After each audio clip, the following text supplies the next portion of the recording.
traits. We pass them down by our behaviors, by our actions.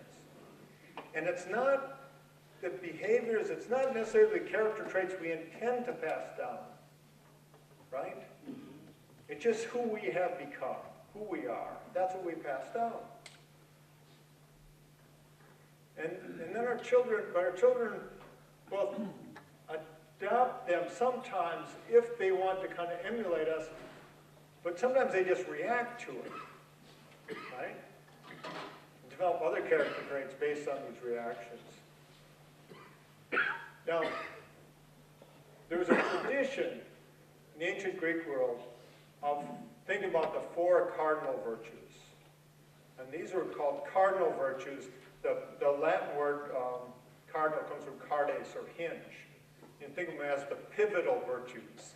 Everything hangs upon these 4 virtues, right? Pivotal ones. And they correspond to what the Greeks thought of as the parts of the person. Your mind, your body, and your spirit. So the first virtue is wisdom. That is knowing what's really true. Knowing the way the world is, not thinking it's the way you want it to be. Right? Knowing the way the world really is. That's wisdom, having an understanding. Sometimes we just call this common sense, right? We know that people who really understand what's going on, people that we go to for advice and so forth. This is wisdom. It's not the same as cleverness, right? It's not what you measure in an IQ test or an ACT or something like that. In fact, there's very, very little correlation between ACT college entrance exams and success in life. Almost none, right? There's a lot of correlation between wisdom and success in life. Because if you know what's really going on, you're going to do fairly well, right? Wisdom, virtue of the mind. Virtue of spirit is courage. It's a virtue of spirit because you think of the spirited parts of ourselves, the part that gets either afraid or angry.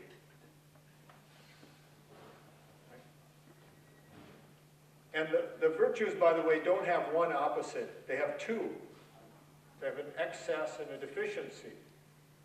An excess in the spirited part. Courage is the proper functioning of the spirited part, the proper functioning of your emotional life, right? But an excess is anger or rashness, rushing in where you shouldn't because you've let emotions get out of control. We have an expression for it, flying off the handle. Taken from logging days, or an accent would come off the handle.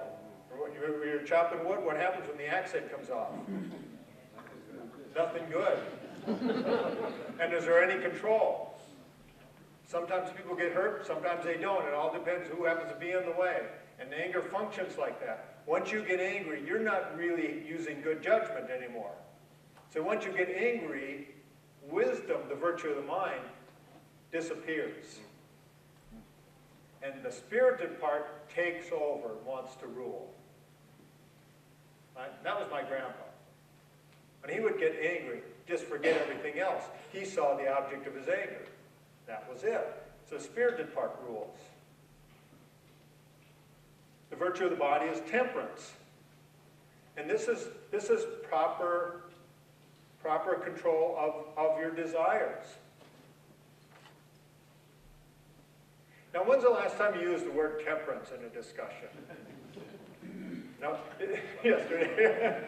Isn't it amazing? We use the word courage quite a bit in our society. So we understand the need for that.